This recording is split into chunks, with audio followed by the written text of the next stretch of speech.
Kembali kepada urusan karma tadi, prarabdha karma. Sekolah mengajarkan budi pekerti dalam rangka apa? Karena karma masa lalu kita harus lewati kan? Lewati dengan bersyukur, dengan ya itu oke, number one. Number two, yang paling penting ada karma cakra yang kita harus lewati semuanya. Tetapi ada kama cakra, desire, kebirahian. Kebirahian ini bisa memutar balik lagi karma cakra kita berulang kali. Seperti roda kan, cakra itu kan roda. Jadi kalau karma cakranya sudah selesai nih, karma sudah selesai. Tapi ada angin kama cakra, desires yang berlebihan, dan dia memberikan tenaga kepada karma cakra ini untuk berputar terus. Padahal karma cakra sudah selesai. Oleh karena itu kita harus jaga sekali kama cakra, dan kita dijelaskan what is kama cakra, makan, minum, tidur, kenyamanan tubuh, mencari ketenaran di masyarakat ya. Dan untuk mencari ketenaran itu kita melakukan apapun juga. Tidak ada larangan untuk cari uang.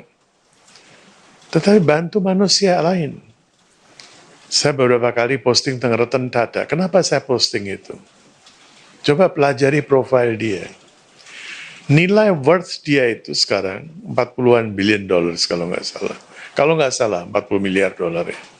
Itu worth nilai dia ya. Dan banyak orang India sekarang yang lebih kaya dari dia. Ada yang 70 miliar, ada yang 80 miliar, ada yang lebih banyak.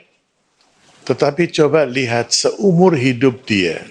Ya ini generasi ke-3 atau ke-4 saya kalau nggak salah ya. Seumur hidup dia, uang yang dia sumbangkan kepada untuk kegiatan sosial, itu melebihi net worth dia. Pernah kita dengar seperti itu? Jadi uang yang disumbangkan itu lebih banyak dari kekayaan dia sekarang. Nah, orang-orang seperti ini yang akan dikenang sepanjang masa. Dia sudah tidak terikat oleh kama cakra lagi. Sampai dia tidak mau kawin ketika diwawancara berapa tahun yang lalu. Dia bilang, saya menginginkan bahwa organisasi ini, Tata ini tidak menjadi turun-temurun dipegang oleh satu keluarga. Oleh karena itu sekarang chairman-nya semuanya itu adalah orang-orang profesional yang memang layak untuk menjabat. Dia sendiri sudah mengundurkan diri. Coba kalau pernah nonton film Hotel Mumbai, ada 2-3 film. Ada dari Australia, ada dari Hollywood, saya kira ada dari Bollywood juga, ada 2-3 film tentang kejadian di India, hotel yang paling ikonik, yang paling mahal di sana itu milik Tata. Dan selama seminggu lebih terjadi penyanderaan oleh para teroris. Ya. Selesai, penyanderaan itu sudah selesai semuanya, dalam waktu hitungan bulan, nggak tahu sebulan 2 bulan mereka udah bisa memulai lagi dengan kejayaan yang sama, ya, luar biasa. Karena nilai-nilai itu sudah ditanamkan kepada para pegawai di sana. Sampai kalau nonton film yang dibuat oleh India itu menarik sekali, karena mereka berdasarkan ada orang yang pegawainya, manajernya atau apanya ya,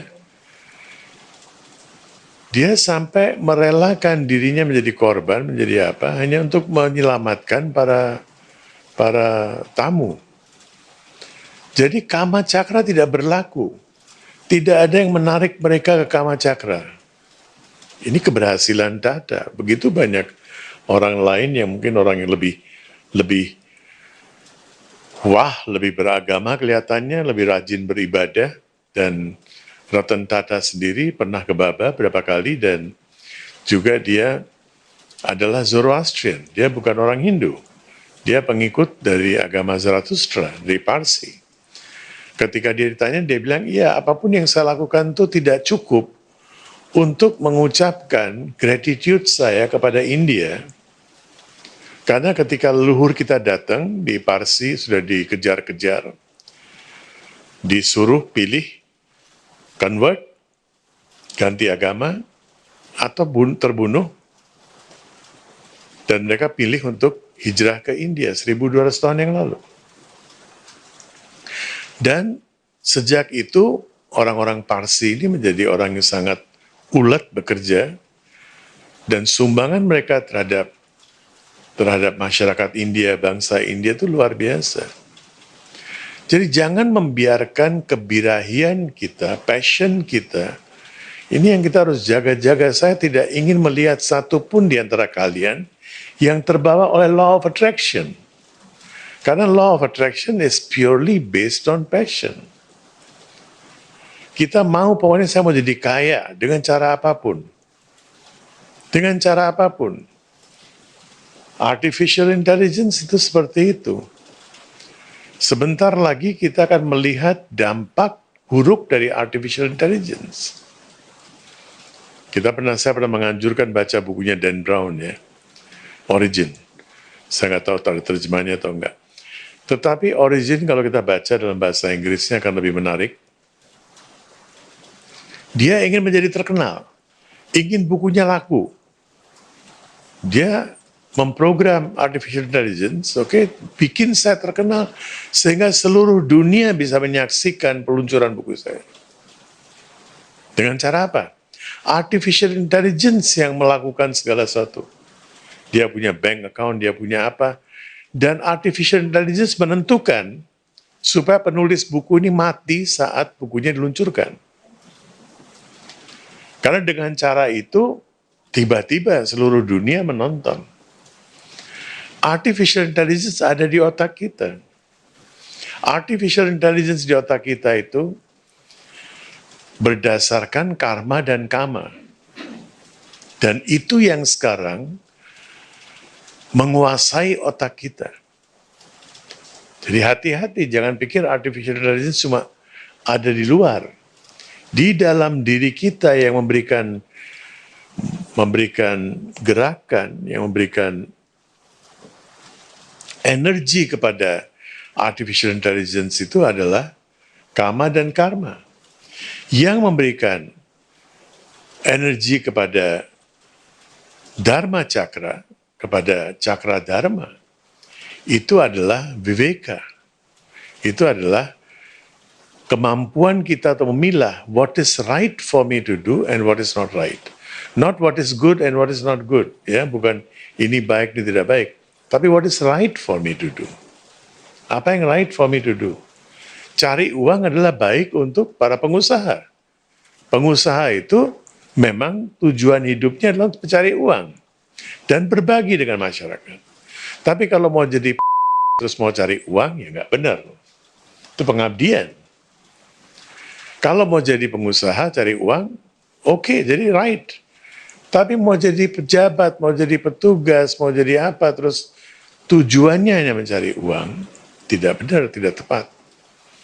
Jadi kita harus jaga-jaga kita berada di mana, karena persoalan kama, karma, dan dharma ini akan menghantui kita selama bertahun-tahun dan akan makin jelas dan makin tegas resultnya, akibatnya. Entah akibat buruk atau akibat baik. Pesan-pesan terakhir yang saya terima, sekarang untuk melunaskan karma-karma kita nggak perlu reinkarnasi lagi. Seluruh sistem Kali Yuga ini sedang mengalami disrupsi juga. Jadi bukan cuma ekonomi kita mengalami disrupsi, tidak.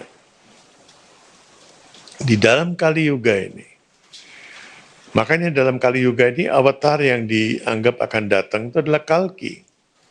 Kita tidak pernah terpikir bahwa avatar-avatar sebelumnya tidak ada yang menyandang nama berdasarkan Yuga. Rama lahir di Treta Yuga, tapi nggak disebut Treta Rama. Atau Treta Avatar, tidak. Dia lahir di Treta Yuga. Krishna di Dwapar Yuga. Yang lain ada yang di Satyuga. Di Kali Yuga ini, avatarnya dipanggil Kalki. Berarti apa? Setiap orang sekarang, setiap orang di zaman Kali Yuga ini punya kesempatan untuk menjadi avatar. Dan itu yang disebut dalam tradisi. Saya berusaha untuk melihat lebih luas ya, bagaimana banyak orang tidak memahami ajaran beliau. Banyak orang tidak paham. Ada istilah, menjadi bukan cuma menjadi manusia biasa. Kita ditakdirkan untuk menjadi. Ini nggak pernah dibahas. Yang dibahas hal-hal yang ini boleh, ini tidak, ini boleh, tidak.